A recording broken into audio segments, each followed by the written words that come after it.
وعلیکم السلام ورحمۃ اللہ وبرکاتہ۔ کریڈٹ کارڈ ہو یا ڈیبٹ کارڈ ہو، اس کا استعمال اور بنوانا بغیر کسی شرعی امر اور بڑی مجبوری کے یہ جائز نہیں ہوتا۔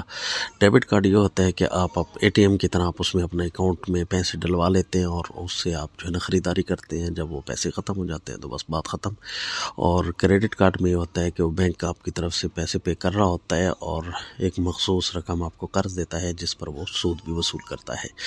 تو یاد رکھیے، اگر کریڈٹ کارڈ ہو تب بھی اس صورت میں بے شک آپ ان کو پورے پیسے جا کر واپس کر دیں اور اوپر سود نہ لگنے دیں، تب بھی یہ ناجائز ہے، کیونکہ معاملہ جو ہے یہ سود کا معاہدہ ضرور ہے کہ اگر بالفرض میں رقم نہ دے سکا تو لیٹ دی تو مجھے اتنا جرمانہ بھی آپ لگا سکتے ہیں۔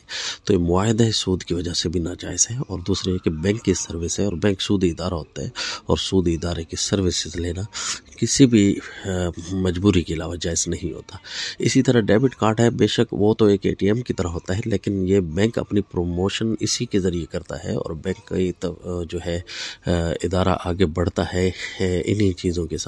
اور دوسرے یہ کہ اس کے اوپر ملنے والی بعض اوقات جو رعایت ہوتی ہے، یہ کچھ ادارے دے رہے ہوتے ہیں۔ مثلا آپ کسی جگہ سے ڈیبٹ کارڈ کے ذریعے آپ خریداری کرتے ہیں تو وہ آپ کو رعایت مل رہی ہوتی ہے۔ اب یہ نہیں پتہ ہوتا کنفرم کہ وہ رعایت آپ کو بینک دے رہا ہوتا ہے، بینک سے وہ رعایت وصول کر رہے ہوتے ہیں کیونکہ بینک اپنی پروموشن کر رہا ہوتا ہے، یا وہ آپ کو وہ کمپنی جو ہے یا دکان جس سے آپ خریداری کر رہے ہوتے ہیں وہ آپ کو ڈسکاؤنٹ دے رہی ہوتی ہے۔ اول تو پتہ نہیں ہوتا، اگر پتہ لگ بھی جائے کہ بینک نہیں دے رہا اور یہ کمپنی دے رہی ہے، تب بھی اس لیے ناجائز ہے کہ اس میں بینک کی پروموشن ہو رہی ہے، اور بینک یہ سودی ادارے ہوتے ہیں، اور سودی ادارہ سود کے لیے اللہ تعالیٰ نے اعلان جنگ فرمایا ہے، قرآن میں ہے فَأْذَنُوا بِحَرْبٍ مِّنَ اللَّهِ وَرَسُولِهِ۔ اس لیے کسی بھی سودی ادارے کی کوئی بھی سروس بغیر مجبوری کے آپ استعمال نہ کیجیے۔ السلام۔